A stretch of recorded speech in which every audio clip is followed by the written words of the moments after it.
എണ്ണയും കൊഴുപ്പും പഞ്ചസാരയും ഒക്കെ എങ്ങനെ ശരീരത്തെ ബാധിക്കും എന്നത് നമുക്ക് ഒന്ന് പരിശോധിക്കാം. ഡോക്ടർ രാജീവ് ജയദേവൻ പറഞ്ഞുതരും. സാധാരണ നമ്മൾ കഴിക്കുന്ന പല ഭക്ഷണങ്ങളിലും പഞ്ചസാരയുടെയും എണ്ണയുടെയും അമിതമായിട്ടുള്ള അളവ് ഉണ്ടാകും. അത് നമ്മൾ അറിയണമെന്നില്ല.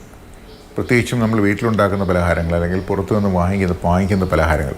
എന്നാൽ പാക്കേജ് ചെയ്യുന്ന ഭക്ഷണത്തിൻ്റെ പുറകിൽ ന്യൂട്രീഷൻ ഇൻഫർമേഷൻ എന്ന് പറഞ്ഞ എല്ലാ കാര്യങ്ങളും എഴുതിയിട്ടുണ്ടാകും. പക്ഷേ നമ്മൾ വഴിയരിയിൽ നിന്നും എന്തെങ്കിലും ഒരു സമോസയോ ജിലേബിയോ അതുപോലെയുള്ള മുളക് പൊടിയോ എന്തെങ്കിലും വാങ്ങിച്ചു കഴിഞ്ഞാൽ അത് നല്ല ടേസ്റ്റ് ആണെങ്കിലും നമുക്ക് അതിനുള്ളിൽ എന്തുണ്ട് എന്ന് പ്രത്യേകിച്ച് അറിയാൻ സാധിക്കുകയില്ല. അപ്പോൾ അമിതമായിട്ടുള്ള അളവിൽ എണ്ണ ഉള്ളിൽ ചെല്ലാതിരിക്കാൻ ഉള്ള ഒരു ക്യാമ്പയിനാണിത്. പ്രത്യേകിച്ചും എണ്ണയും അതുപോലെ തന്നെ ഷുഗറും പഞ്ചസാരയുടെ വകഭേദങ്ങൾ, അതായത് പഞ്ചസാര മാത്രമല്ല ശർക്കര അങ്ങനെയുള്ള പല ബ്രൗൺ ഷുഗർ ഇതിലെല്ലാത്തിലും തന്നെ പഞ്ചസാര തന്നെയാണ് അടങ്ങിയിട്ടുള്ളത്.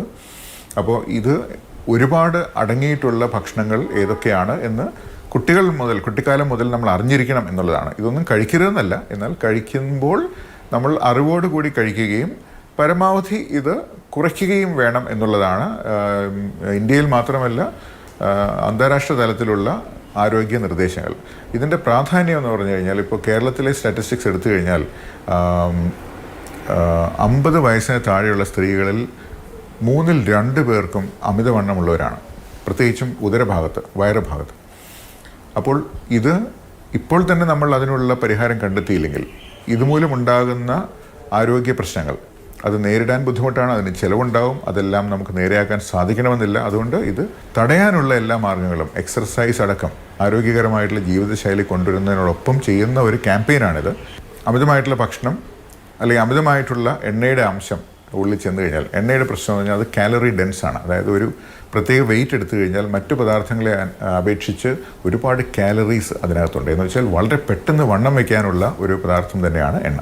എണ്ണ പാടില്ല എന്നുള്ളതല്ല, എങ്കിലും അത് പരമാവധി കുറച്ച് ഉപയോഗിക്കാനായിട്ടുള്ള ഒരു ക്യാമ്പയിനാണ് ഈ അവെയർനെസ് അല്ലെങ്കിൽ ഫിറ്റ് ഇന്ത്യ എന്നുള്ള രീതിയിലാണ് ഇതിനെപ്പറ്റി പറഞ്ഞിട്ടുള്ളത്. സ്കൂളുകളിലും മറ്റ് സ്ഥലങ്ങളിലും ഈ ഭക്ഷണ പദാർത്ഥങ്ങൾ വിൽക്കുന്ന സ്ഥലത്തെല്ലാം ഇങ്ങനെയുള്ള ഒരു അവെയർനെസ് ഉണ്ടാക്കുകയാണെങ്കിൽ ഇൻഫോംഡ് ആയിട്ടുള്ള ഡിസിഷൻസ്, അതായത് അറിഞ്ഞുകൊണ്ടുള്ള തീരുമാനങ്ങൾ എടുക്കാൻ എല്ലാവർക്കും ഒരു അവസരം ഉണ്ടാക്കുകയാണ് ഇത് ചെയ്യുന്നത്.